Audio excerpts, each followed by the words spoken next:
خدای نکرده همسرتون نیاز به کلیه داشته باشن شما حاضرین بهشون بدید؟ حتما دریغ نمیکنم حتما 100 در 1000 حتما بهشون بدم. بله بله بله کلیه زندگیمو بهش میدم.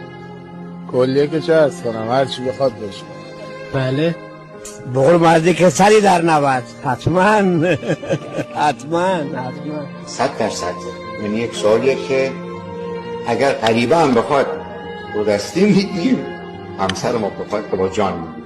اگه همسرت کلیه بخواد بهش میدی؟ نه قطعا نه.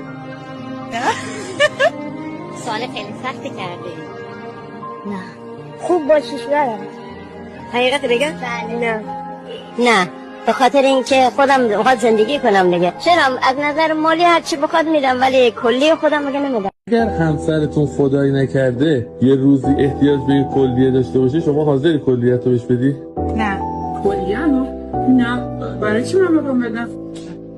نه برای چی باید بدم؟ به من چه؟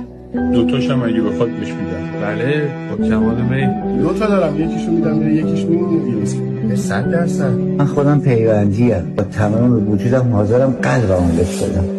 عمیق‌ترین جنس عاطفه رو شما تو مردها میتونید پیدا کنید. ما یک جایی در عمق وجودمون درگیر یک زن میشیم که هرگز زنها اون جا رو لمس نمیکنن در وجود خودشونا، چون ما تو سطح نمیایم که میریم تو عمق، به خاطر اون عمق عاطفه‌ای که ما مردا داریم.